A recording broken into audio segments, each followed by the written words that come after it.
भारत देश और वेद एवं पुराण शुरू से ही एक दूसरे से संबंधित हैं। फिर भी हम में से अधिकांश लोग वेद और पुराणों में क्या भेद है यह नहीं जानते। तो आज के एपिसोड में हम आपको बहुत महत्वपूर्ण जानकारी देने जा रहे हैं। यदि आप पूर्ण रूप से जानना चाहते हैं तो जुड़े रहिए हमारे साथ इस वीडियो के अंत तक। वेद न केवल भारत अपितु संपूर्ण संसार के सबसे प्राचीन ग्रंथ हैं और संसार के सबसे पुराने दस्तावेज भी हैं।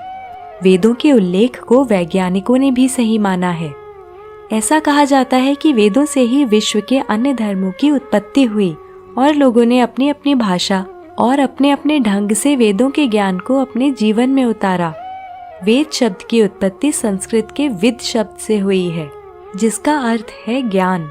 इसलिए वेदों को ज्ञान के ग्रंथ कहा जाता है। विद्या, विद्वान आदि शब्दों की उत्पत्ति भी यहीं से हुई है। वेदों को श्रुति भी कहा जाता है क्योंकि यह ज्ञान ईश्वर द्वारा ऋषि मुनियों को सुनाया गया था। उस काल में वेद लिखित रूप में नहीं थे, इसलिए इस ज्ञान को स्मृति के रूप में ही याद रखा गया था। यह स्मृति और बुद्धि पर आधारित ग्रंथ था। वैसे तो वेदों को कुछ हजार वर्ष पुराना माना गया है, जबकि वास्तव में वेद 1,97 करोड़ वर्षों से भी अधिक प्राचीन हैं। वर्तमान में वेदों को हम 4 नामों से जानते हैं: ऋग्वेद, सामवेद, यजुर्वेद और अथर्ववेद। इनके उपवेद क्रमशः आयुर्वेद, गंधर्व वेद, धनुर्वेद और स्थापत्य वेद हैं। परंतु ऐसा कहा जाता है कि पहले केवल एक ही वेद था। द्वापर युग की समाप्ति के पूर्व तक वेद की संख्या एक ही थी। बाद में समझाने हेतु इन्हें सरल बनाने के लिए वेद को 4 भागों में विभाजित किया गया। ऋग को धर्म, यजुर को मोक्ष, साम को काम और अथर्व को अर्थ भी कहा जाता है। और इसी आधार पर धर्म शास्त्र, मोक्ष शास्त्र, काम शास्त्र और अर्थशास्त्र भी लिखे गए। वेदों में मनुष्य जीवन से संबंधित हर बात उल्लेखनीय है। उदाहरण के लिए वेदों में आयुर्वेद खगोल, भूगोल, ब्रह्मांड, ज्योतिष, रसायन, गणित, धार्मिक नियम, भौतिक विज्ञान, प्रकृति, इतिहास, विधि विधान आदि के विषय में संपूर्ण जानकारी है।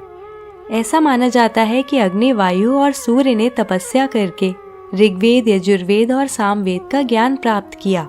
इसलिए इन वेदों को अग्नि, वायु और सूर्य से जोड़ा जाता है। वहीं अथर्ववेद को अंगिरा से जोड़ा जाता है। यह जानना भी रोचक है कि वेदों की 28,000 पांडुलिपियां पुणे के भंडारकर प्राच्य शोध संस्थान में रखी हुई हैं, जिनमें ऋग्वेद की 30 पांडुलिपियों को यूनेस्को ने भी विरासत की उपाधि देकर इस सूची में सम्मिलित किया है। अब संक्षिप्त में बात करते हैं चारों वेदों की। ऋग्वेद सबसे पहला और सबसे प्राचीन वेद है, जिसमें 10 अध्याय, 1028 सूक्त और 11,000 मंत्र हैं। इसमें देवताओं का आवाहन कैसे किया जाए वो सभी मंत्र हैं। साथ ही चिकित्सा, भौगोलिक स्थिति, देवताओं की प्रार्थना और देवलोक में देवताओं की स्थिति के अतिरिक्त अनेक बातों का वर्णन मिलता है। यजुर्वेद की 2 शाखाएं हैं, जिनके नाम शुक्ल और कृष्ण हैं। इस वेद में यज्ञ की वास्तविक प्रक्रिया के मंत्र उल्लेखनीय हैं। सामवेद में ऋग्वेद की ऋचाएं गीत रूप में हैं। इसमें लगभग सभी मंत्र ऋग्वेद से ही हैं। सामवेद में अग्नि, सविता और देवताओं के विषय में उल्लेख मिलता है। अथर्ववेद में प्राकृतिक औषधि अर्थात जड़ी बूटी, आयुर्वेद, रहस्यमयी विद्याओं आदि का उल्लेख है। अब जानेंगे पुराण क्या है। पुराणों की संख्या कुल मिलाकर 18 है। ऐसी भी मान्यता है कि वेदों को लिखित रूप में लाने के बाद भी सभी श्लोकों में लगभग 100 करोड़ श्लोक बच गए थे। इन श्लोकों का संकलन वेद व्यास द्वारा किया गया, जिनमें से मुख्य 18 संकलों को पुराण कहा गया।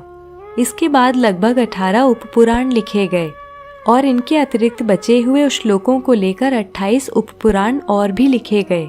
मुख्य 18 पुराणों में 6 पुराण ब्रह्मा, 6 विष्णु और 6 महेश को समर्पित हैं। भगवान विष्णु को समर्पित 6 पुराणों के नाम विष्णु पुराण, नारद पुराण, वामन पुराण, मत्स्य पुराण, गरुड़ पुराण और श्रीमद् भागवत पुराण हैं। वैष्णव संप्रदाय के लोग इन्हीं पुराणों के उल्लेखों का अनुसरण करते हैं। ब्रह्मा को समर्पित पुराण ब्रह्म पुराण, भविष्य पुराण, अग्नि पुराण, ब्रह्म वैवर्त पुराण, ब्रह्मांड पुराण और पद्म पुराण हैं।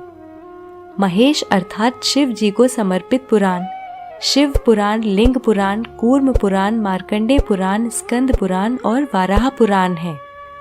आइए अब जानते हैं कि वेदों और पुराणों में क्या अंतर है। जैसा कि हमने बताया कि वेदों में मानव जीवन से संबंधित हर बात का वर्णन है।